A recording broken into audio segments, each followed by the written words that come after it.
Welcome to our live stream of high school sports. Please note that this broadcast is produced by an independent team of sports enthusiasts, and the views, opinions, and commentary expressed are solely those of the commentators and not representative of the schools, teams, or athletes featured. While we strive for accuracy, occasional errors or misstatements may occur. This stream is intended for entertainment and educational purposes only. Thank you for joining us and enjoy the show.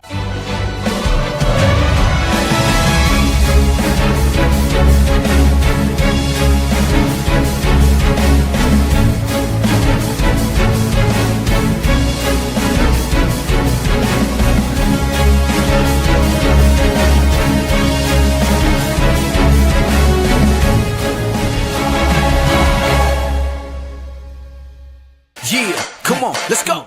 Hey, you ain't never seen nothing like this. Ain't no telling how it might get. It's the hypest right here. High school sports at its finest. So many highlights, you have to rewind it. Hey, Stream City, let me just remind you. The heart of a lion, a team full of fighters. So many stars on the field, it'll blind you. They're giving everything they got till the time's up. Yeah, legends in the making. History is made. We just getting started. You ain't seen a thing. YSN, gotta know the name. They gon' bring the flames. They gon' do their thing. Take it to another level, don't hold back. High school, got a passion and we show that. Got the drive and you know they got the heart. Number one spot for your high school sports. Let's go for the win. Hey. And good evening, everybody. Welcome to the Joe Dickey Electric Scoreboard Show right here on YSN. DJ Yoakley and Anthony Hartwig. We got to get some light on you, pal. You look. There we go. There we go. Now the world can see the most handsome human being known to man, and the bottled water that we bought for as cheap as we possibly could right behind you. Welcome in, ladies and gentlemen, to the Joe Dickey Electric Scoreboard Show. DJ Yoakley, Anthony Ronald Hartwig, the 8-time best-selling author, with all of you in a big night in the Valley. And I'll tell you what, let's just be up front and say that technical difficulties tonight were, oh boy, whoa, they were almost as frequent as the blowouts that happened across the board tonight on this Friday night. And I'll tell you what, we apologize. There's a lot of bumpy rides tonight, and we want to thank everybody for their patience here in week 2. Again, this is an interesting time of year because some people are getting ready for school, some people are going through the first week of school. And I'm not pointing fingers. I'm just saying we kind of get lost in the shuffle of all that. And it is challenging because on a Friday night when someone is adamant about watching the football game that we've promoted all week, the last thing that we want to hear is, that game's not there. That's our bad. So, a little inside baseball here. We had the Lisbon game that was scheduled to be here on YSN against Fairport. And it was originally scheduled, and I'm this is a third person recollection here. I'm getting all this information and trying to download it. So letting you know kind of what's happening before we get to the scores. Supposed to happen in Fairport, then it got moved to Lisbon, and then it got removed to Fairport, and nobody told us. They forgot to tell us. They're like, whoops. There were multiple sites that still had it listed as at Lisbon. And when you say multiple, all sites had it listed at Lisbon, and we sent an announcer there. Coincidentally, there wasn't a whole lot going on, believe it or not, at Lisbon Stadium on a Friday night. Guys, I know Fairport's far away, but there's nobody here. nobody there. So we were a one-man party. So thank you to Mr. Scragg for it was an early night for him. So I don't know. Maybe he just hung out on the field. There's a lot to do in Lisbon, folks. This is brought to you by the Lisbon Tourism Bureau. Also, had a little snafu in Southern Local from our standpoint. So we apologize to all the Indian fans out there, and certainly we appreciate their patience as we have guys taking off for the night that are just closing up shop from the audible call. So Scotty and Radar and the whole gang on the way out the door. And it's time to get some scores because we got a lot of them to get to. So let's start right at the top. Yeah, let's start with Edgewood. They're 2-0, and this time it did not take double overtime to get the win over Ramsey out of New Jersey, 41-21. They played this at the Hall of Fame Stadium, 10 Stadium in Huge. Canton. Curb Street Classic or something like that. They were telling me. There's a lot of games there today, and they were the 5 o'clock slate, so they were getting us started. We had the live broadcast. It was a fun one for Edgewood to get that win. Campbell and St. John play a defensive battle. Red Devils get the win 14-6 over the Heralds. We have Ursuline getting the win 34-7 all over Bishop Hartley. Lakeview and Crestview, we thought this was going to be a marquee game. Crestview, they had other plans for that. 35-7, they run all over the Bulldogs. Independence and Conneaut play a really good game. 16-13, Spartans get the win, their first win of the year. East Liverpool falls to Indian Creek 37-19, the final score there. Girard, they were up 41-0 in the first quarter. Sam Torres. 63-18, they win over Lakeside. They got Edgewood next week. How many tutties tonight for AJ Pearson? He has 8 already on the year. Do we have a count? I don't know total. I know he has a 98-yard touchdown, which Tonight? has to be close to a record. That better be on top play. Further than that. Better be top play. Louisville gets the win over Alliance 30-13. Louisville's 2-0 on the year after their shutout of New Philly last season. Last season too, probably. West Branch. This game looked like it was West Branch controlled. The New Philadelphia came and made a run at it. West Branch holds on 21-13, the final score.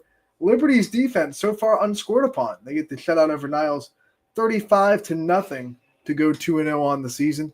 Cheney beats Struthers 27-12. We have Toronto coming to Lowville getting the big win 34-6, the final score there. Jefferson all over Waterloo 51-7. Your final East Palestine 2-0. That's how it feels to be a Bulldog. 57-14, a statement win over a Wyndham team that beat them a year ago. Whooped them, as we heard the quote from Coach Dempster. So a little bit of payback for the Bombers. Champion, they get on the win column 50-0 over Cardinal. Howland and Geneva. Geneva gets the big win 56-21, the final score there. Southern Local, they fall the Shady Side 36-22. Oh boy. Springfield gets the win over Brookfield 20-7, and then Mohawk falls to Laurel 36-6 over in PA. As we also go into PA, Beaver gets the win 50-27, the final score over What Bobcats? Blackhawk. 50-27. I talked over Anthony. Sorry about that. No, you're good. Wellsville falls to East Canton 49-0. Southeast falls to Grand Valley 25-14. Jackson Milton beats Newton Falls 27-7. Beaver Local gets the big win over Brook 26-0. And then Fairport Harding gets the win over Lisbon 49-6 at home. Canfield gets the win over Walnut Ridge 35-20, the final score in that one. Middle Ridge falls to United 27-9, final score there. Palmagini Valley bounces back. They get the win over LeBray 30-18, the final score. South Range also bounces back, a big win over Salem 48-21, the final score over the Quakers. Fitch gets the win over Massillon Jackson. They're all over the Polar Bears, 41-3. I'm calling a timeout for this one. Yeah, Can okay. I? Yeah. Ladies and gentlemen, for the first time in a long time, the Latonia Bears are 2-0, baby. The Bulldogs and the Bears are 2-0 at the top of the EOAC, dancing on graves right now. Incredible. Hey, Latonia, unbelievable. How do you not feel good about these kids in this program, man? And they were down 28-25. It was looking like it was going to be one of those ones where they just, weren't able. But, man, the finish of this game, Latonia scores the next 13 points, wins 38-28. Big one for the Bears at home. It was a fun one to watch for sure. My apologies. Continue, sir. You're all good. You have carte blanche to do that whenever you want to. The Perry Pirates get the win over Kenston. This is a big win for Perry. Kenston, a powerhouse in an upper division to Perry. So 35-30, they get the win there. Uniontown Lake gets the win over Boardman, 48-20, the final score there. Hubbard goes over to PA, gets the win across the border, 28-21 over Wilmington. The Greyhounds. The Bulldogs of Poland all over East. They're looking really good this year, 42-6, the final score. We have Orange falling in a tight one to Chagrin Falls, 22-19. And last, but certainly not least, McDonald, another blowout victory this week. They are Columbiana are the victims, 41-7. Boy, boy. Week 2 in the books. Well, wait. We've got more tomorrow, by the way. Yeah, a couple tomorrow. Valley Christian plays tomorrow. Hoban Labor Day to Maryland. Labor Day weekend. Mhm. Everybody's trying to pack it up. I'm no different than anybody else. I put my shorts on one leg at a time as well. Anthony, you were back here. You got to kind of witness everything that went on with Mike Swihart and the gang. For you, what was the surprise of the night? Surprise of the night, I think, was United. I thought that game was going to be really close, and United just kind of put their foot in the dirt, or turf, I should say, over Middle Ridge, and had a dominating performance. Their defense was locked down again. They held the Rams' running attack to a very low number. The Rams scored a touchdown late to make it 27-9, but it was really 27-3 up until that point. So United looked really, really good in this win in week 2.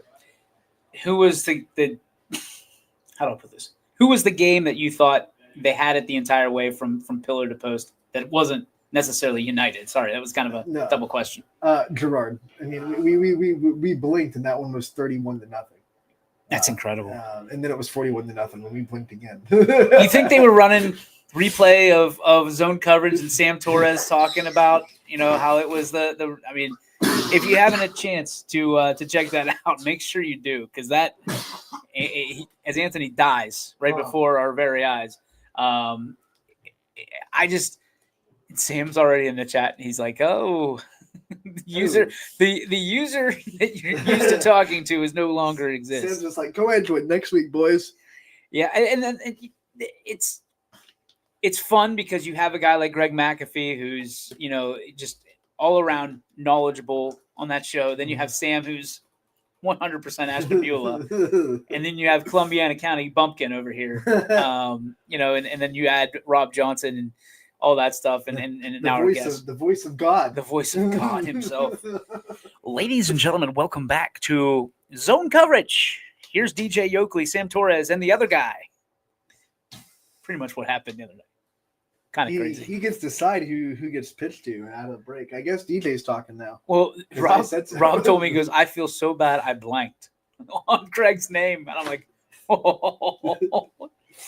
the DJ Yoakley, Sam Torres, and the other guy. And the guy who's named after a pretty prominent, I guess he's not named after, but has the same name as a pretty prominent figure in sports entertainment talk right now. He's in the comments. Job, Rob. Too, Rob. Job, Rojo. We love you, buddy. So let's get to our first guest tonight, because this is a gentleman who overcame some adversity to start the game. And we're going to leave it there. But a guy that I'm always proud of, a guy that always raises his hand for this stuff. And, buddy, again, we talked before. I'm proud of you for being able to battle through that and get this thing on board. Ladies and gentlemen, this time we bring on Derek Rhodes. Good evening, guys. Good evening. Good evening and welcome, Mr. Rhodes. You had the Cheney game tonight. Talk to me about what you saw between the Wildcats of Struthers and the Cowboys of Cheney. So I would have thought, knowing what I knew about Struthers, they put the sophomore in there, Ashton Puscarella, as quarterback. And looking into this game beforehand, and they split out Anthony Pastella, who was the quarterback last year. He's a senior now. How was that going to work? Now, the scoreboard didn't do it any justice because Cheney just has a bunch of stud receivers. But my hat's off to Ashton Puscarella, because that fella is going to be something special. He played well. Struthers, unfortunately, turned the ball over in the most worst times that they possibly could. And Cheney found their man, Allen Hill Jr., the 6'5", 210-pound wide receiver, for 2 long touchdowns. And Cheney ran away with it.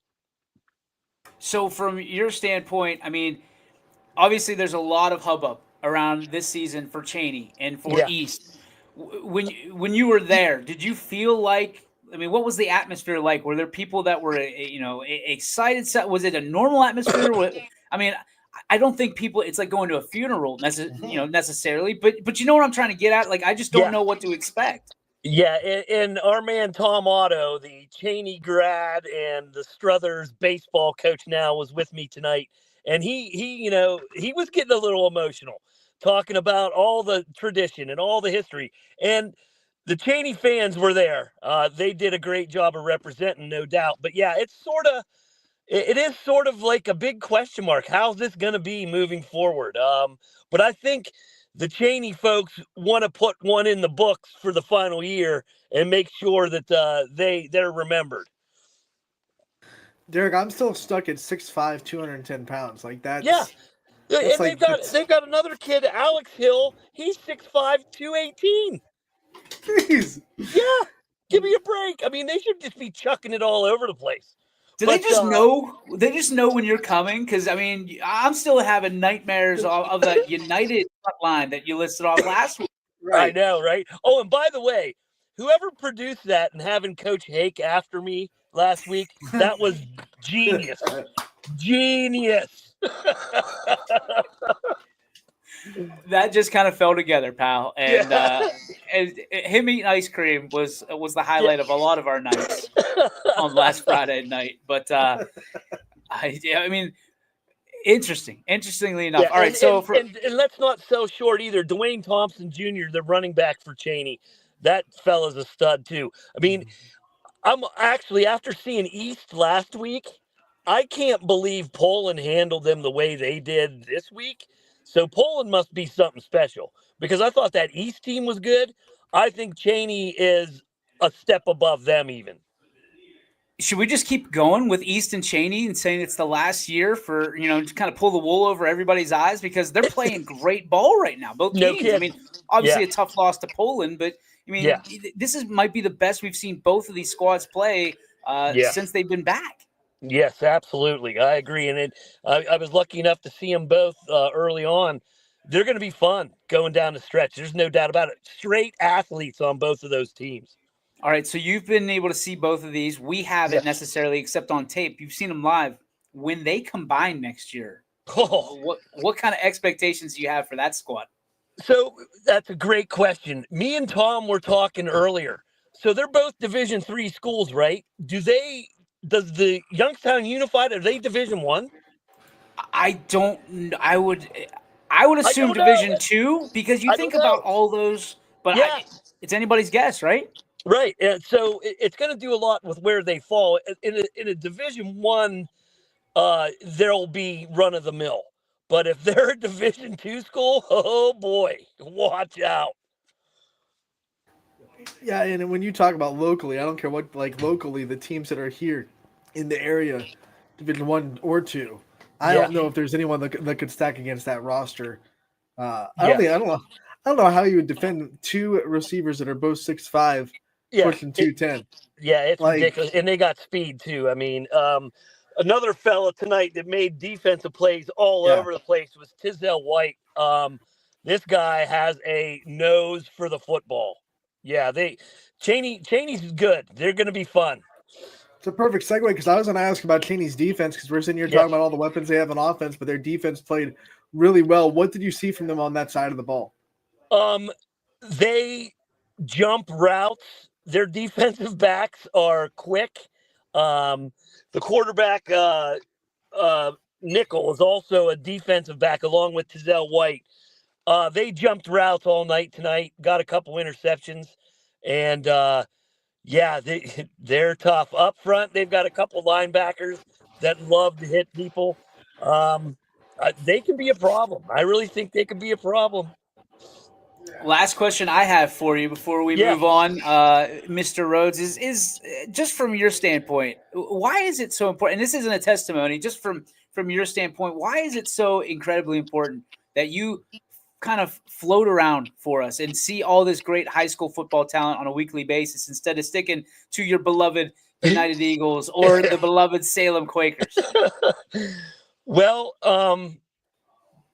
it's fun. It really is. It keeps me on my toes. I get to see a lot more. But if I have the free time, and I want to get everybody on. If there's a chance to get everybody a shot and get everybody some publicity, that's what I'm here for. So let me segue into that for Thursday night, man. Western Reserve Military Appreciation Night. They beat Trinity, and they've got a kid playing quarterback, also a sophomore, Dominic Crute. He had to step in because the senior blew an ACL. So here's Dominic Crute up underneath center. He's got his knee off the ground by like an inch and a half, hiding behind the center, scampering for 3 touchdowns. Timmy Sorensky, 2 more touchdowns. Western Reserve looked good Thursday night. Unbelievable. And that's the thing, is that bounce back from that Crestview game and opening week 1. Yeah. I wasn't sure if it was going to happen. I would never doubt for a second John Armini, but I mean, you look at that score and you go, okay, all right, Western Reserve, they can be the real deal. They can bounce back. So the resilience, could you feel that? Did you feel that in kind of their victory? Yeah, you would have, and I think I made the comment once or twice. It did not look like a team who had got blown out week 1. They had they turned the page, whatever cliche you want to use, it was behind them. And they came out to play. And I'm telling you what, they looked slick in those desert camo uniforms too, boys. Always. Wow. Always. Wow. And as a veteran yourself, we want to say thank you for everything that you've done in the service, that you've given to our country and your family. Certainly, you're the best, man. We love you. You know that. And you are absolutely the top-notch, top shelf Derek Rhodes, ladies and gentlemen. Hey, all the love to the EOAC, a bunch of 2-0 teams. Here we go. Unbelievable. Columbiana County football is back. Yes, sir. Derek Rhodes, thank you so much. Appreciate you. Have a great weekend. Happy Labor Day, pal. Derek Rhodes, legend, certainly here at YSN. And, I mean, he said it. The perfect segue. Columbiana County football is back. EOAC football is looking real bright right now. Real good. I mean, and people look at them, and we've heard the chatter. That's a big word for us nowadays, the chatter. We've heard the chatter about how they're kind of like, if there's 4 brothers in a family, you've got the NE8, the AAC, you've got the MVAC, and you've got the EOAC. And the EOAC is starting to baby boys starting to grow up before our very eyes. Yeah, and even it's the baby boys of the baby boy, because it's the teams that aren't usually a conversation piece in the EOAC doing things. East Palestine's 2-0, Latonia's 2-0. United's always there, but they're 2-0 too. They're 2-0 too. It's no shade to United. This game seems like a kind of old hat. Like, oh, United's 2-0. That's kind of expected. But yeah, EOAC looking real good right now. Okay, so sticking in the EOAC, how big of a win was this win for not only the United program on the road, beating Mineral Ridge, which, I mean, obviously we're a pretty big source for a lot of that excitement because we get people all riled up because we love Andy. But to win in that hostile territory, and I mean hostile, not like they were in any trouble, but in an enthusiastic territory. Right. How big is that for United this early in the season? It's a big statement, not just to the outside. I don't think United cares about what they're telling to the outside, but it's a statement to them. Like, they kind of understand, like, okay, this is what we can do. This is our measuring stick. This is our barometer, if you will, of how good we can be. And when I was watching that game, DJ, we had on quite a bit on the audible call, especially down the stretch. I think it was the size of United that really did the biggest damage. They are so big. And Mineral Ridge is a running team. They like to run first. And they couldn't get any room in the line because United was just such a big and imposing team on the defense and on the offensive side of the line of scrimmage. So football, if you'll win the line of scrimmage, 9 times out of 10, you're going to win the game. And United did that handedly tonight. All right, so we talk about the United side of things. What about the Mineral Ridge side of things, right? There's a lot of excitement about this team, this coach, this program, the amount of kids that come out for this program. Inevitably, I don't think we were going to see a 10-0 season because they have a meat grinder of a schedule. But to lose a game like this at home, which you want to take your home games, right? You sit there and you put that in your pocket. This was a very tough opponent in United. How does Middle Ridge respond in your eyes after this loss? I think one of the things they have to do is not ride that emotional roller coaster, right? Because you look at Middle Ridge, the high of last week, beating Pymatuning Valley, a team that had plenty of size too. I mean, Hake came in, the first thing he said was, they hit us hard, man. They hit us like we stole something from them, right? So Pymatuning Valley was a big physical team as well. So to be able to beat them is obviously an emotional high. Now you have an emotional low with United. You just can't get into this roller coaster where you keep going up and down, up and down. You got to find the level, find the consistency, and then run with it. The first 3 weeks of the season are all about that. How can we find consistency? What are we doing really well? What can we take advantage of? That's week 4 is when you hit conference play, when that's really important. So I think these first 3 weeks, obviously they're well coached. They're going to kind of understand that we want to win these games, but they're also just a measuring stick on how well we're going to be able to do inside the MVAC. Okay, United. We checked the box on them. We've talked about them. We're going to talk about them for, I feel like, a lot this season. DJ Ogilvie and company down in Hanoverton. On to the 2-0 East Palestine Bulldogs. The big win tonight again. And the word on the street is a lot of the starters were rested in the second half. How are you feeling about the Bulldogs? And they got Bridgeport next week.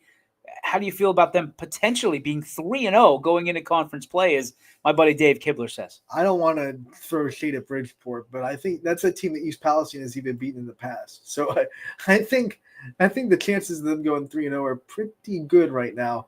The way they looked this time around, I mean, we were off of them at halftime. We audible call, the way we do things. If you're here for the first time, we try to stick to the competitive games in the second half. We try to hit everybody in the first half and then kind of gauge who we should be following in the second half. And East Palestine was a game where we were like, probably don't have to go there again. They had that in hand, and we weren't able to say that a lot about East Palestine in the last couple of years. So to be able to have a game where not only are they winning, but they're winning emphatically, dominatingly, it's just more bricks that they can build that winning culture with.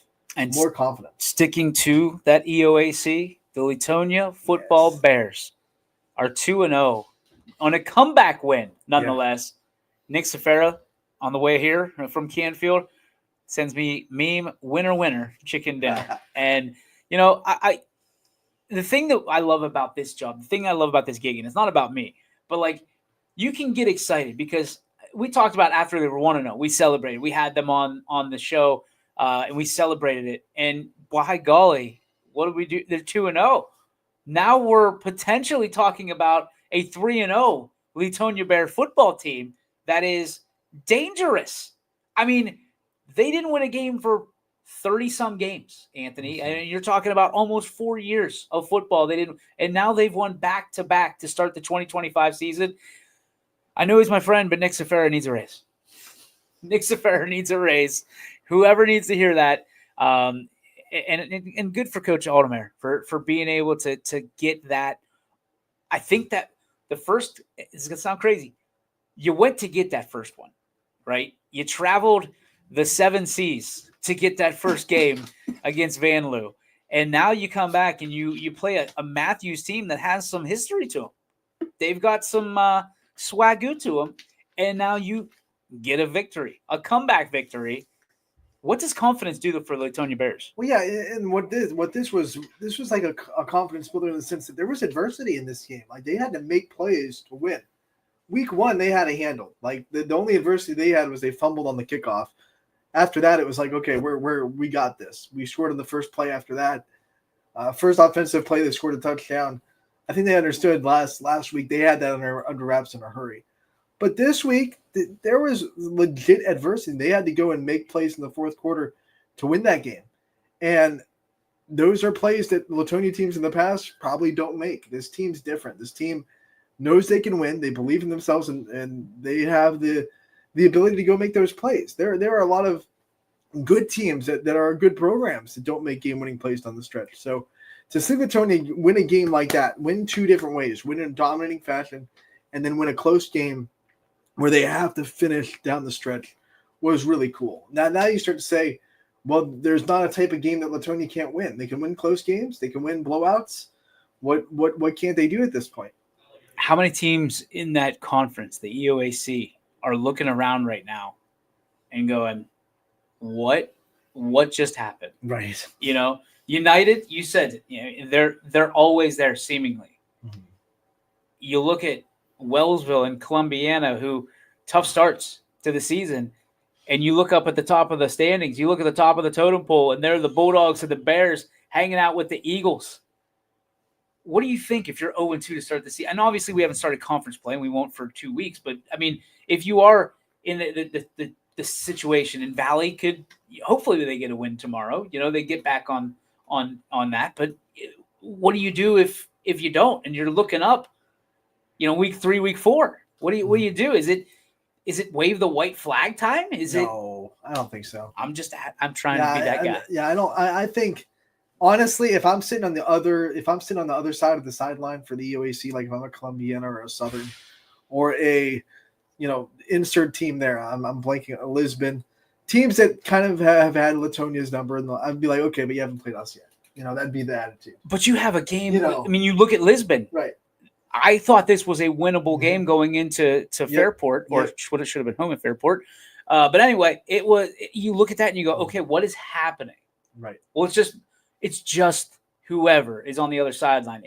I mean, I like the mentality of they haven't played us yet. Like there's a little bit of that mafioso to it. But there's also a situation like they might have some things figured out. Right. Because everybody listen, and I'll say it. I'll be the first guy to say it. Everybody said, okay, hey, good job, patting Latonia on the back. You and I both said, this is not the only win they're going to have this season. Right. We were adamant about that. And, hey. Didn't take long to prove just gonna pat myself on the back on that one. I'll pat a little pat on the back for you too, pal. A little digital pat, even though you're 3 feet away from me. I cannot believe what I saw tonight in Canfield. There's a couple plays that I was just so engaged in beyond the other plays in the game. Mm-hmm. And as an announcer, you're trying to keep it interesting and the entertainment value up. I saw a kick tonight, and I'm going to preface this and say that it got put down. You tell me. You are the rules guru. You are Gene Steratore of YSN. Actually, you're like Gene Steratore Jr. You're GJ Steratore. We've got a real Gene Steratore out there in Mike Swinehart. It's like we should bring in Mike if we want Gene Steratore. Okay, so let me set the stage, see if I can paint this as a good play-by-play man does. It's a kickoff. Canfield is kicking off. They've been squibbing all night, basically. Pooch kicking. They pooch it to the left side. And if you're returning it, the right hash. Okay. 2 players collide for Walnut Ridge. The ball falls dead on the hash. Mm-hmm. Donnie Furco picks up the ball and takes it to the house on the kickoff. Yeah. What's the ruling? That's a live ball. Now, it's not if it's a punt, you wouldn't be able. If it's a muff punt, you can't advance it. But kickoffs, it's just like getting an onside kick. It should be Canfield ball. Now, I'm trying to see if you're able to advance because it wasn't touched. They declared it that it was a muffed kick. Okay, so if it was muffed, it should have been a live ball. It should be a touchdown. This is going to get dangerous. Define a muffed kick. I think muffed means it's touched. If it's touched, it's muffed.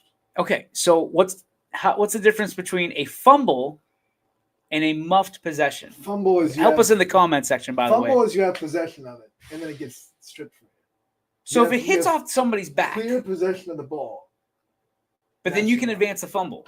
Yes, you can advance a fumble, but you can't advance a muff. That is the dumbest rule I've ever heard. First off, if they collide, if it was like, what's the show, Benny Hill? No disrespect to Walnut Ridge, and I know that's not the brightest moment, and I'm not trying to make fun of kids, but you sit there and you go, okay, I've never seen that happen before, where it was like, you see it in major leagues, right, where they collide going after a ball. Well, these two had a collision. The ball is just sitting there. Walnut Ridge was, I don't know if they were blocking or they couldn't figure out what was going on. Furco picks it up, takes it to the house. The referee said they brought it back after Still Canfield ball, but where Still I'm guessing Canfield ball. where he picked the ball up is where they should get the ball. I'm gonna run it as a highlight because Yeah. I think it's awesome. I think Yeah. that was the coolest thing I've ever seen. But No one knows if you don't let it keep playing. No one knows it was called back. yeah, and I was going wild. Craig Walters threw a word that I don't even know I could spell, Pachisi or something like that. Holy Pachisi's! But Canfield, I'm telling you what, man, Enzo Coca is a dog. He is the real deal. What he's able to do, he is slippery when he gets to the outside, and he can make your life a living hell very, very quickly on the football field. This was an offense that kind of struggled last week against West Branch. They scored, but I think a lot of Canfield scoring came from non-offensive touchdowns, if I'm not mistaken. I think the defense got in there a couple of times for Canfield. So to have a really strong offensive performance the way they did tonight, it's got to make them feel good about that side of the ball. They know their defense is locked down. Hey, James, thanks. We appreciate you. Yeah, and that's a real referee. So that's legit. He probably went into the rule book and laid into that. At this time, hey, congratulations, Canfield, by the way. Big win over a team that drove 3.5 hours from Columbus to take them on. We know that Walnut Ridge wasn't in a great spot, so they were able to still play a pretty competitive football game, which I was excited to see too, because I was like, man, we're not going to talk about what happened, but that kind of stuff happens to you right before the game. Could really be one of those games where you're not mentally locked in, but they seem like they really gave it their best shot and gave Canfield, a good fight. We have a young man who I'm just real excited to have on our team, and I'm real excited to have on our show right now. He had the Ursuline call tonight where the Irish took care of business, and he did it all by his lonesome. Ladies and gentlemen, Logan Sarnes. I think you're muted, pal. You might hit that real quick. There you go. You guys hear me? Yeah, loud and clear, baby. What up, guys? How was everyone's night? You know what? So good. Not as good as yours. I'll tell you that. Your Irish come out and they show they're the real deal. We talked about Ursuline being the team of 2025 potentially. They've showed it in week 1 against a real tough Big Red team. And boy, oh boy, did they show it again tonight. Logan, what did you see?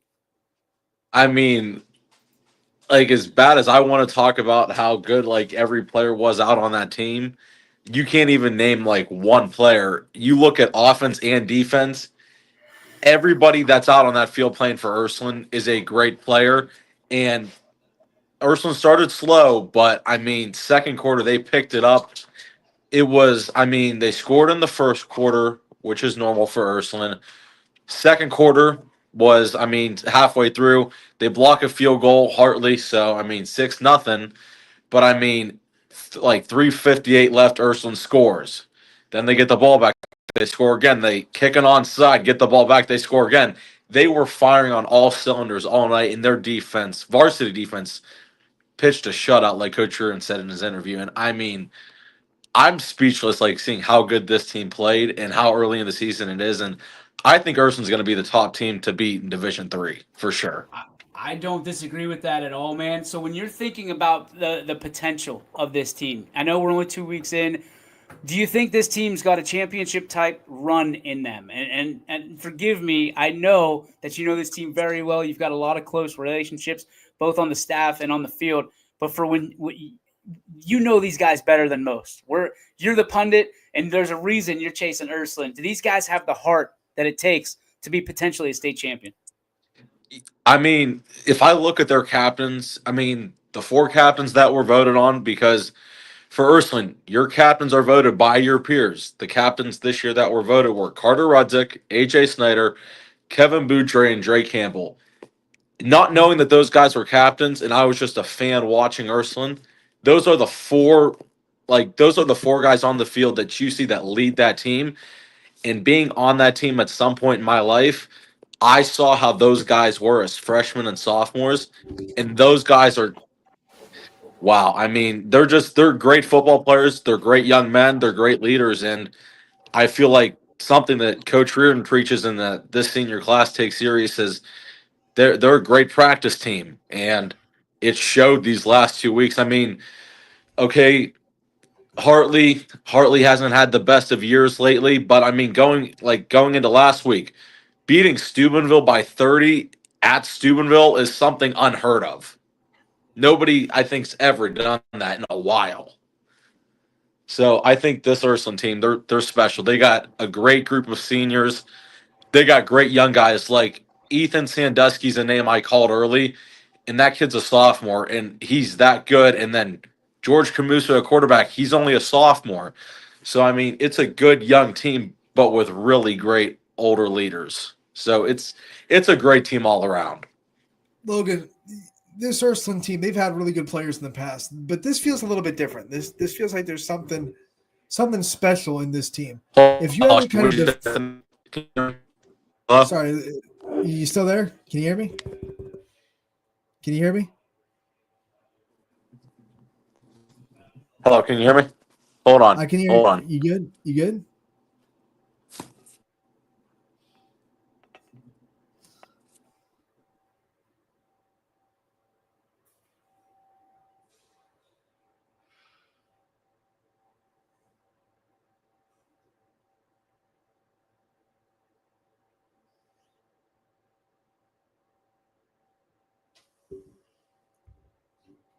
We might have lost Logan, unfortunately. But what I was going to say, are we going to jump on a different?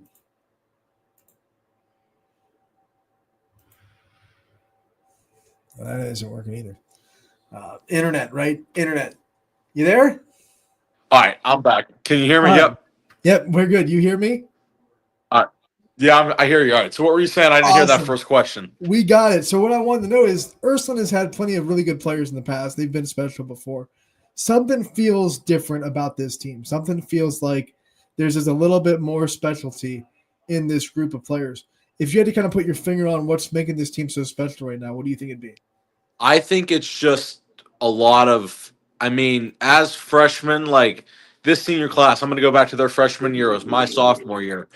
Their freshman year, they had a nasty taste in their mouth, losing to Canfield in the third round. Canfield went on to win state.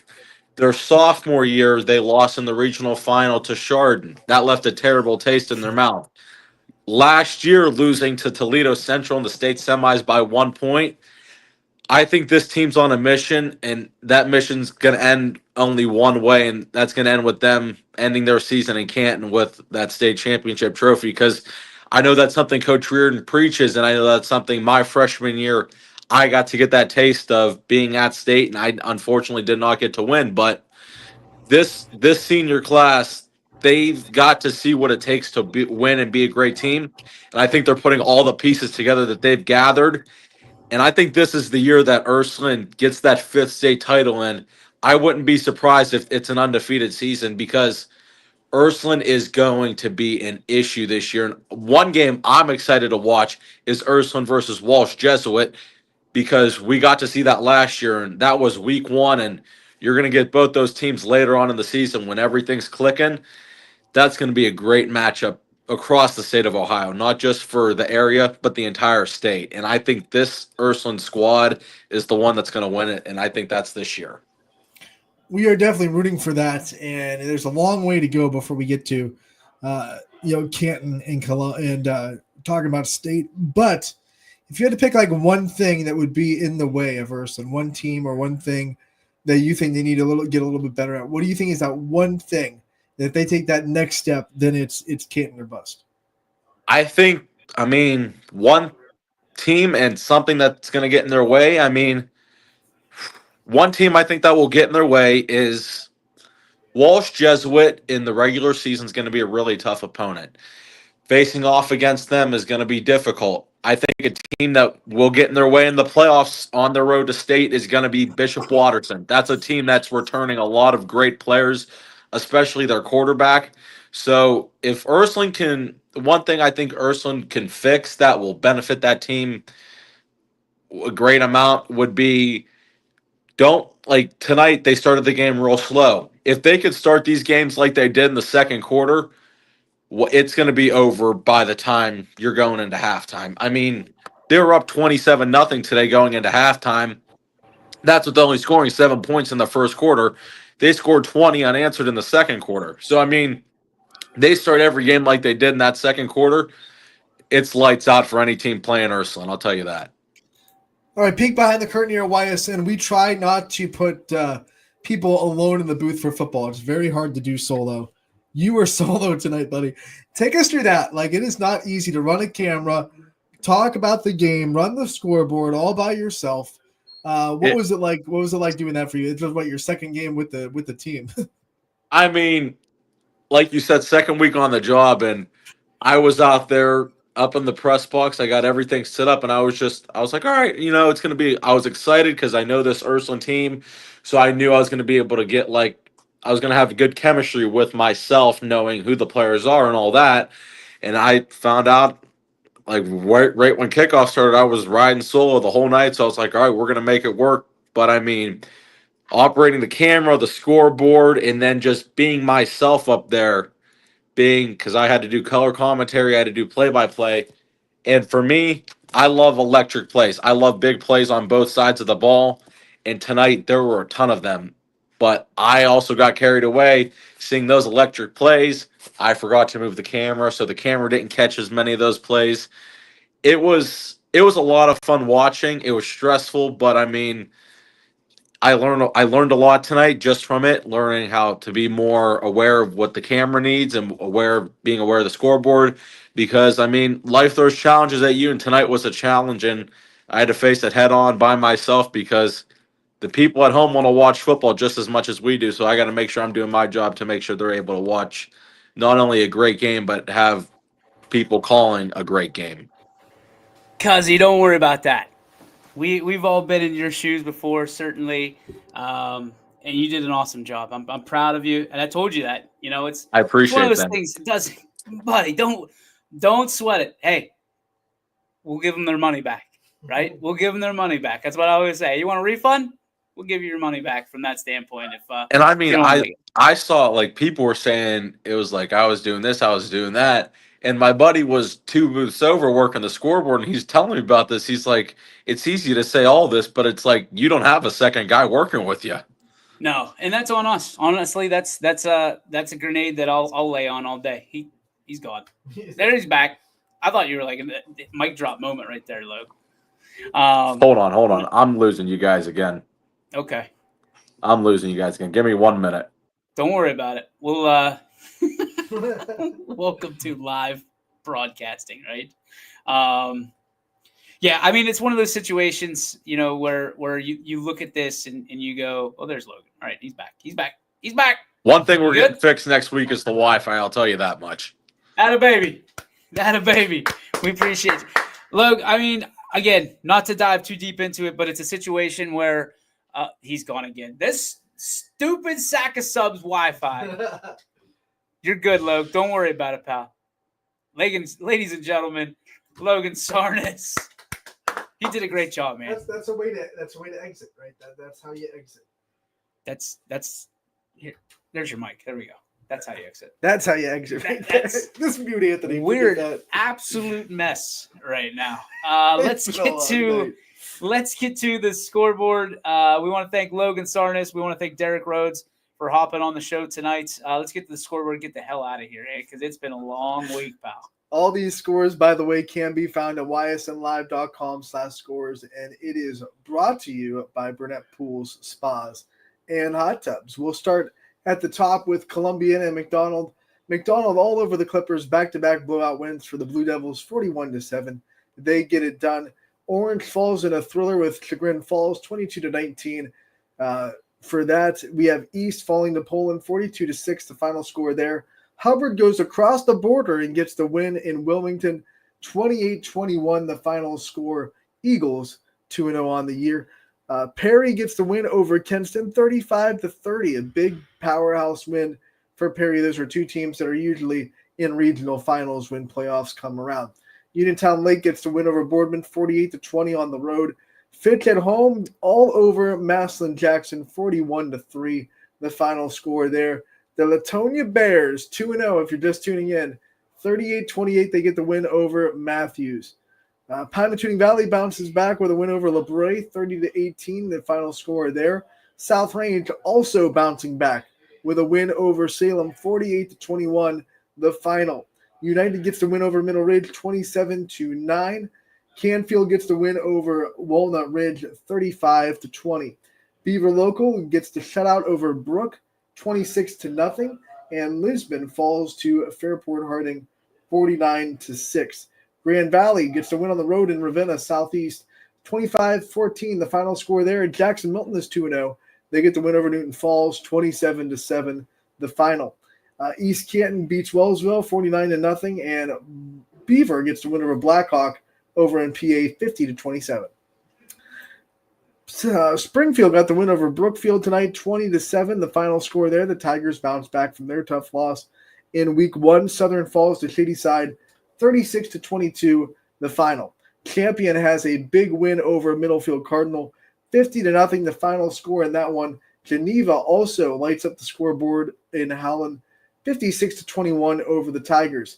East Palestine is also 2-0. And they get the win over Wyndham, 57-14, your final score. Jefferson all over Waterloo, 51-7. We have Cheney over Struthers, 27-12. Toronto beats Lowville, 34-6, the final score there. Liberty has not been scored upon yet. They win over Niles, 35-0, the final score there. West Branch gets the win over New Philadelphia, 21-13. Girard all over Lakeside, 63-18, the final score there. Louisville gets the win over Alliance at Mount Union, 30-13, the final score in that one. East Liverpool falls to Indian Creek, 37-19. Independence and Conneaut gets the 3-point win, 16-13. Ursuline all over Bishop Hartley, 34-7. Crestview gets the job done in Lakeview, 35-7. Campbell Memorial's defense gets the win, 14-6 for the Red Devils. And then last but not least, Edgewood is 2-0 with a win over Ramsey in Canton at the Hall of Fame Stadium. All right. Question time, Ant. You ready? Let's do it. Who needed the win the most tonight in Week 2? Who needed a win the most? I guess, or last night. I guess you talk about the 2 teams that played, or the 4 teams that played last night. I think I don't want to sound like I'm going to go with South Range. Why? I think they needed some momentum. I think, obviously it was Lake. Everyone understands it's Lake. But I still think there's that little bit of doubt put in your mind when you get beat like that, when you're not used to getting beat like that. South Range hasn't gotten beat like that in the regular season for a long time. The last time they lost was Green, and I think that was, 21-7? Yep. Pretty Close. So to get, pretty dominated by a Uniontown Lake team, I think there's that little seed of doubt, even though you're saying it's just Lake. It's Lake. There's that little seed of doubt in there that can really fester if you don't come out and play well against Salem. So to come out, take a breath, get a win, I think that's going to kind of right the ship, no pun intended, for the Raiders. Is there a team in Week 3, now that we have about 90% of the games are in the books, is there a team in Week 3 that needs a win more than anybody else? I think Columbiana. I think Columbiana is a really good team, maybe one of the best 0-2 teams out there. And they need to kind of prove it and kind of end this non-conference slate with a win, go 1-2 on the season. I'm going to go with the Clippers. We talked about South Range being a bounce-back team in Week 2. Who's going to be your team to watch bounce-back-wise in Week 3 to make us think that not only are they legit, but they can be contenders down the stretch? Tough night for Lowville. I think they're in for a big bounce-back week because they got the win in Week 1. They looked pretty good. They had a really tough game tonight. I think they're going to bounce back, go 2-1 after Week 3. I'm going to go with the Mineral Ridge Rams. I think, we talked about them at length. I think that they need a bounce-back win. They're a young team, and young teams need that springboard a little bit more than the veteran presence and the veteran guys in the locker room saying, hey, we got this. We're not even in conference play, kid. Calm down. I think they need it. I think, we know Andy. Certainly he's going to have his kids revved up and ready to go and listening to Rick Derringer and ready to come out to Hulk Hogan's theme music. But I think that that's the team that I'm really, and I think a lot of people are going to have their eye on and say, okay, what can they do in 2025? Because they weren't, quote unquote, expected to do much until General Haight got there. And then all of a sudden everything got ratcheted up. Here's a big one. Who is your team of 2025 right now? Who is the team that you think through 2 weeks is going to be there when it's all said and done longer than everybody else? think it's Ursulin. Ursulin looks like a different animal. Like we've seen a talented Ursulin teams before. There's something a little bit different looking like Ursulin right now. They're not making those little mistakes that got shoveled away because they were talented in years past. It didn't really bother them in games like this. This was a clean football game. So I think Ursulin might be that team that finally kind of kicks that door open this year. They've been flirting with the state championship for the last couple of years. This might be the one. Think they're motivated? Yeah, I think so. A little bit. Little bit. Can't wait to watch Mooney tomorrow night. I'm all eyes on Cardinal Mooney tomorrow night. I think that's going to be – I think a lot of people are going to be watching Mooney tomorrow night. Labor Day after the Buckeyes, after the Texas versus Ohio State, a lot of college football. You can kick back, watch even more on YSN tomorrow night. Excited to have that, and excited that another week on Fridays is in the books. Again, more tomorrow. Believe it or not, we got more tomorrow. And we're excited for it. Thanks to everybody for tuning in this week. Another great, I'd like to say record-breaking Friday night on ysnlive.com. Certainly well over the 200,000 mark on viewership. That's a lot. I mean, that's 500,000 in 2 weeks. That's impressive. So thank you to all our sponsors who support this. Thanks to Joe Dickey Electric, who continues to love what we do after hours, even when we're tired and ready to go home and go to sleep because somebody's kid has baseball practice at 9:00 in the morning right here at Athletics. Thank you for our sponsors. Thank you for letting us do this. This is a crazy, stupid life that we get to live and fulfill our dreams. And it's all because of you and the people that do it. So, hey, look, Nick Safara's in the comments. Go Bears. Go Bears. And he's got what a great profile pic. I know. He's looking dashing. Jeez, oh, man. Did you get that out of Kmart? Wow. Well done.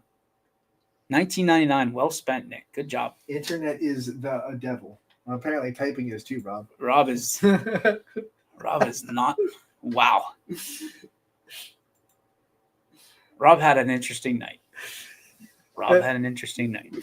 That's going to do it for us for the Joe Dickey Electric Scoreboard Show. And, of course, you can watch all of these games in the archives, and you can see the majority of these 24/7 on our YouTube page, YSN 24/7, appropriately named. Man, great marketing. Whoever did that was a genius. Nailed it. That's it. That's the show. That's it. It's well past it's almost 11:30. So I apologize to the overtime report at Channel 21. We'll do better. Terrible little brothers. Terrible partners. Didn't promote it. You know who's going to be here next week? Mike Ackelson. Mike Ackelson is back. Let's go. Ack is back, and he is better than ever. And I know he is just ready to go. So last week for you and me, pal, on the late night shift. You're right. The graveyard. But you can catch us almost every day at noon on YSN Live in our daily show that we interview seemingly everybody and anybody. Anthony was real smart and put out an APB, an all points bulletin for. Got some interesting results. Yeah, you did, bud. Yeah, you did. Sure did. You want to be interviewed? Oh boy, do they? You all right? I'm good. You gonna make it? Well, Hope so. Sure got some interesting comments and messages. I was. Hey, it's all fun. We're gonna have some fun interviews coming up. You don't want to miss it. Yeah, there's some of them I might not show up for. Just putting it out there. I can't be there today. Yeah. There's one on my mind right now. Real sick. Thank you, all you people, all you folks, great folks. Make us your number one sports network here, not only in the Valley but in the States and certainly in the country. We appreciate you so much. Continued support is greatly appreciated, and we'll do better every day to be better every day for you and to make this the best sports network across the world and even on the moon. And even on Mars. Why not? We're not there yet, pal. We can be. We're not there yet. Dude, some people not even sure we're on the moon yet. So that's a conversation for a different day and different time. This has been the Joe Dickey Electric Scoreboard Show. That is